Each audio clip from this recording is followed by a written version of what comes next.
এই হলো আমাদের সেই পিচ যেখানে আমরা আমরা আমাদের বড় ভাই, ছোট ভাই, চাচা, বন্ধু মিলেমিশে এই পিচে আমরা ক্রিকেট খেলতাম। আমার দিকে ক্যামেরাটা ধরো। হ্যাঁ, তো এই পিচটা তখন খুব ফেমাস ছিল। এখানে আমরা ক্রিকেট খেলতাম।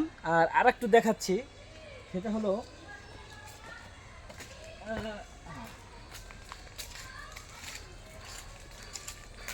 এটা হলো কুমার নদী।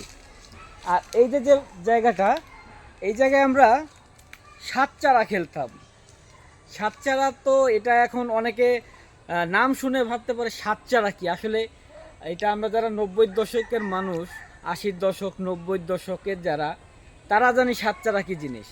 সাতচারা, কুলুলাডি, এগুলো আমরা খেলতাম। তো এইখানে আমরা ওই খেলাটা খেলতাম, আর এইখানে খেলতাম ক্রিকেট। তো এখন এটা সব জঙ্গল হয়ে গেছে, গাছগাছলি লাগানো হয়েছে। তখন আমরা যখন খেলতাম তখন ছিল ফাঁকা। আর এই নদীতে যে আমাদের কত স্মৃতি। এই নদীতে আমরা যখন আসতাম, গোসল করতে নামতাম বেলা 11টা 12টায়। এবং এই যে নদীটা যতটা শান্ত দেখা যাচ্ছে না, আসলে এই নদী কিন্তু এতটা শান্ত থাকতো না। পানিটা এখন যতটা পরিষ্কার দেখা যাচ্ছে, আমরা নামলে এই পানি আর পানি থাকতো না, এটা হয়ে যেত দই। আমরা কাদা ছোড়াছুরি করতাম, একজন আরেকজনকে এইভাবে ফিকে মারতাম, যে যারে মারতে পারতো। আর মানে 1/2 কিলোমিটার নদী মানে এক হিসেবে দই হয়ে যেত। 12টার সময় যদি নামতাম, আসরের সময় উঠে আসতাম, চোখ এরকম লাল টকটকা হয়ে যেত। কিন্তু তারপর আমরা উঠতাম না। যদি দেখি চোখে ঘোলা ঝাপসা দেখতেছি, আবার একটু পরিষ্কার পানি নিয়ে এইভাবে ছিটাইতাম চোখে, চোখ পরিষ্কার করার জন্য। তারপরে দেখা যায় তো আমাদের বাবা মা যারা আছে, তারা লাঠি নিয়ে আসতো মাইরা উঠানোর জন্য নদী থেকে। আমরা করতাম বিশেষ করে আমাদের পল্টু কাকা। হ্যাঁ, পল্টু কাকার কথা কি বলবো, ওনার মতো মানুষ হয় না। উনি আসলে আজকেও আমি স্মরণ করছি মনে মনে যে আসলে পল্টু কাকার মতো মানুষ হয় না। সে আমাদের সকলকে খুব শাসন করত, আমাদের ভালোবাসতো। আর তাকে আমরা এখনও মিস করি। সে আমাদের মাঝে নাই অনেক বছর ধরেই। কম করে হলেও 20-25 হবে। 15-20 বছরের উপরে সে আমাদের মাঝে নাই। তো যাই হোক, তার কথা শুনে একটু খারাপ লাগতেছে। কাকা অনেক ভালো মনের মানুষ ছিল। তো যাই হোক, ওইটা এখন আমরা মিস করি, কারণ ওই দিনটাই আমরা এখন হারিয়ে ফেলেছি। তো এখানে আমরা আমাদের মানে খেলাধুলার ভিতরে একটা মজা ছিল। আমাদের কিছু প্রতিবেশী ভাই ব্রাদাররা ছিল, দেখা যাচ্ছে যে আমরা খেলতেছি, তো পিছন থেকে একজনের বাবা লাঠি নিয়ে দৌড়ে আসছে। সে খেলতেছে, খেলার মাঝে দেখছে 1 কিলোমিটার দূর থেকে তোর বাবা আসতেছে, ভো দৌড়। কিরে, আমরা তাকিয়ে থাকতাম কি ব্যাপার, ও দৌড় দিল কেন? পরে দেখি তোর বাপ দাবুর দিছে। এরকম ইতিহাস আছে, কিন্তু আমরা কখনো দাবুর খাই নাই। আমরা এমনি বকাঝকা খাইছি। বকাঝকা খাইছি, হ্যাঁ, দাবুর শুধু খাইছি পল্টু কাকার। পল্টু কাকা আমাদের মোটর সাইকেল নিয়ে ঝোড় জঙ্গল রাস্তাঘাট যেখানে পাইছে সেখান থেকে আমাদের দাবড়াইছে। কেন দাবড়াইছে আসেন সেটা বলি।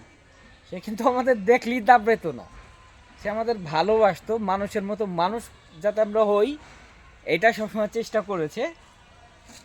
সে দেখছে যে আমরা লেখাপড়া করি না, আমরা খেলাধুলা নিয়ে ব্যস্ত থাকি। মানে খেলাধুলার একটা টাইম আছে।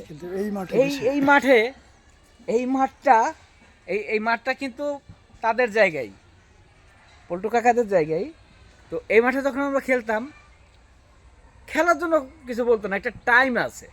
এই টাইম যখন ওভার হয়ে যেত তখনই দিত দাবুর। আর সে আমাদের যে শাসনটা করছে এটা আমরা এখনো মিস করি এই কারণেই, কারণ লালটু কাকা মাঝে মাঝে আমাদের না না না লালটু কাকা না, অন্য কেউ আমাদেরকে ওইভাবে শাসন করে নাই, গাইড দেয় নাই। পল্টু কাকা যে এভাবে দিছে তাকে আমরা অনেক রেসপেক্ট করি, ভালোবাসতাম, সেও আমাদের যথেষ্ট ভালোবাসতো। মানে আমাদের আলাদা দৃষ্টিতে দেখতো না, মানে দেখতো যে আমরা তার নিজেরই, এইভাবে দেখতো। নিজের সন্তানের যার মতো। কারণে তার প্রতি ভালোবাসা শ্রদ্ধা এখনো আছে, ভবিষ্যতেও থাকবে। তো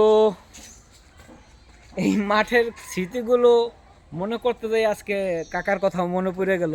নদীটা একটু সে দেখ। আমাদের মাঝে নাই অনেক বছর। এই নদীতে আমাদের অনেক স্মৃতি আছে, কিন্তু এখন এই ব্যস্ত জীবনে এই নদীতে যে গোসল করি না, কবে যে লাস্ট গোসল করছি এই নদীতে ওইটাই ভুলে গেছি। নদীটা হলো কুমার নদী, আপনারা হয়তো বই পুস্তকে এই নদীর নাম শুনেছেন। এইটাই হলো সেই কুমার নদী। স্পেসটা দেখ। আর নিচে নাম, এইখানে যাই, নিচে নাম। নিচে নামবো। হ্যাঁ, নৌকা একটু বয়, দেখিস কথা বলতে বলতে। আর এইখানে এত এখন তো একটু এখানে ফাঁকা দেখা যাচ্ছে। আর এই এই এই মাঠটা, এটা কিন্তু আসলে এতটা জঙ্গল ছিল না। এখানে খুব সুন্দর একটা পরিবেশ ছিল। এখানে আমরা রেগুলার খেলাধুলা করতাম। আমরা বিশেষ করে এইখানে খেলতাম ফুটবল এবং সাতচারা। এই খেলাটা শুধুমাত্র আমরা এখানে খেলতাম। আর বাদ বাকি খেলা আমাদের এখানে বড় বড় মাঠও আছে, মাঠেও খেলতাম। শুধু দুপুর টাইমে আমরা যে যে প্লেগ্রাউন্ডটা দেখাইলাম উপরে, এইখানে আমরা দুপুর টাইমটা শুধু এখানে খেলতাম। আর এইটাই ছিল নদীর আমাদের কথা ঘাট। কি বলবো, এই হলো সেই কুমার নদী। ঘাট। আর এই কুমার নদীর ঘাট আমাদের এইটা। এই ঘাটে আমরা অনেক গোসল করছি, অনেক সময় কাটাইছি। এই নদীর পার ঘেঁষেই আমাদের সীমানা এবং আমাদের বাড়ি একটু উপরে, দেখতেই পাচ্ছেন। এখন তো এই নদীর উপরে রেল সেতু এখন এই হয়েছে। নদীর উপরে রেল রাস্তা হয়েছে ওই যে নতুন। দূরে দেখতে পাচ্ছি। ওই যে দূরে যেটা দেখতে পাচ্ছেন ওইটাই হলো রেল রাস্তা। ওইখান দিয়ে ট্রেন যাতায়াত করবে, বরিশাল যাবে বা খুলনা যাবে, এইখান দিয়েই। এটা বরিশাল যাবে, বরিশাল। তো বরিশালের এটা কাজ চলমান এখন। এগুলো সব স্মৃতি। ওকে, বাই। না, অনেকক্ষণ